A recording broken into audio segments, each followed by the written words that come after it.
The largest acquisition in the tech industry's history is now facing one less major roadblock because Microsoft has won their FTC fight, and while this sounds like fantastic news for them, and Phil Spencer's already been boasting about it on social media, there are still hurdles they face, but this could mean major changes in the industry going forward.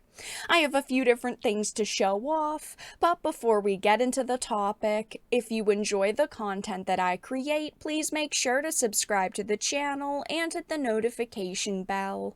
Follow me on social media like Twitter or mine so that you can see when my content is posted. And of course, if you do really enjoy the videos and the live streams that I create, please consider becoming a Dark Titan via Patreon or a supporter via YouTube memberships. So starting with this The Verge article, Microsoft wins FTC fight to buy Activision Blizzard. It says a California judge is allowing Microsoft to close its acquisition of Activision Blizzard after 5 days of grueling testimony. Microsoft still faces an ongoing antitrust case by the FTC, but Judge Jacqueline Scott Corley has listened to arguments from both the FTC and Microsoft and decided to deny the regulator's request for a preliminary injunction. It says, in a ruling it submitted, Microsoft's acquisition of Activision has been described as the largest in the tech industry, and of course it is. It is one of the largest acquisitions ever, let's be honest. It deserves scrutiny. That scrutiny has paid off. Microsoft has committed in writing, in public, and in court to keep Call of Duty on PlayStation for 10 years on parity with Xbox. I don't ever really think they were planning on taking Call of Duty off of PlayStation because of how massive the player base is for Call of Duty on PlayStation, but I still understand why they really needed it in writing and why Microsoft went in and pushed that angle so hard, because of course it was one that Sony has been saying, oh, they're trying to take it away from us, even though, again, I don't think they ever really were. It made an agreement with Nintendo to bring Call of Duty to Switch, and it entered several agreements to, for the first time, bringing Activision's content to several cloud gaming services. This court's responsibility in this case is narrow. It is to decide if, notwithstanding these current circumstances, the merger should be halted, perhaps even terminating, pending resolution of the FTC administrative action. For the reasons explained, the court finds the FTC has not shown a likelihood it will prevail on its claims this particular vertical merger in this specific industry may substantially lessen competition. To the contrary, the record evidence points to more consumer access to Call of Duty and other Activision content. The motion for the preliminary injunction is therefore denied, and of course this is absolutely massive and could give Microsoft the last push they need. They went into this generation in third place and have stayed there. If you play Activision Blizzard games or not, understand their properties are massive, especially Call of Duty and Call of Duty Mobile. They are behemoths on their own.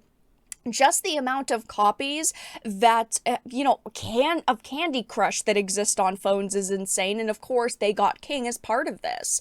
We knew Bethesda was going to be a big deal since it gave them access to id Software, Elder Scrolls, and Starfield, and those were their counter to Sony looking, to lock down a lot of popular JRPGs as exclusives, but this is absolutely massive. Sure, this doesn't change the problem with having access to Square Enix games. Keep in mind some, Enix games have come out for Xbox like Tactics Ogre and Octopath Traveler, but the mainline titles haven't since Final Fantasy 15. But the market share that Activision Blizzard has is giant, right? They control World of Warcraft, Diablo, Call of Duty, Overwatch, and whatever else they're working on that we're unaware of. These franchises are a big percentage of the gaming market, even if you don't like them. Again, I have definitely had a lot of problems with things that Activision Blizzard has done over the years, but it is important to point out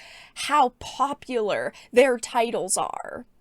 It says Judge Corley has clearly sided with Microsoft on its commitments to keep Call of Duty on PlayStation and even extend the game to Nintendo Switch. Despite the FTC challenging Microsoft's cloud agreements, the judge took them into consideration in her decision. The court ruling even agrees with Microsoft in theory about the Nintendo Switch being part of the console market, but also accepts the FTC can reasonably claim it's not. Yeah, I mean, like I mentioned, Microsoft has been in the third spot this generation, and it does seem like this is going to give them the push into, potentially second. We won't know for years, I mean, at this point, because this still has, a lot of time until it does fully go through, if it does fully go through, but it definitely does seem like this is going to be, big win for them in the end. Microsoft seems to be a company that truly is more interested in selling us software than hardware, and ultimately, I do think that's their goal, to see the end of hardware. We do see that there will be an 11th gen Xbox, but who knows what will happen after that? With all of the cloud gaming options Microsoft is pushing now, just like how the PC went to a virtual-only marketplace, even though a lot of us, yes, we're very skeptical and still are of cloud gaming only, we see that Microsoft can do it. It's just going to take a little bit more time for the totality of people's internet connections to catch up to the point where it's an ultimate solution, but I do think it's going to happen. And where's Sony when it comes to that? Not very far. In 15 years, are we going to look back and remember the PlayStation hardware? Because Sony could eventually just do what Sega did and just become a publisher and a developer. They're the largest video game publisher in the world right now, and in the end, will it even hurt them to not have hardware anymore? I don't think so. This isn't, the end of Sony by any means, but it just means it could be the beginning of a new phase that ends competing hardware. It could be another generation before it happens, but it most likely will happen, and I believe Sony will continue to be a dominant player in the video game industry, even after they're crying about how this would damage the market. And like I mentioned, this is not completely over by any means. They are still having issues with the CMA and the FTC. But even before this court decision, the amount of countries that okayed this deal was just about everyone. Even the CCP rubber stamped it last week, and among the big regions, the only holdouts was the UK and the US, and now it looks like those will be rectified. The fight with the FTC isn't over. In August, they have to do the internal FTC hearings, but it's looking good for Microsoft. This judge believes in the internal hearings case, the FTC doesn't have a case, that they'll lose the review, and there's little standing in Microsoft's way at this point. I do feel very confident in the future of Microsoft, finally acquiring Activision Blizzard, and I do think that this is a massive win for them. Again, we don't know how this is all going to turn out, but it will change the industry for better or worse, and I will be following this case pretty closely as it goes forward. Like I mentioned, in August things will really start to ramp up again, but for now that's all that I really had to discuss.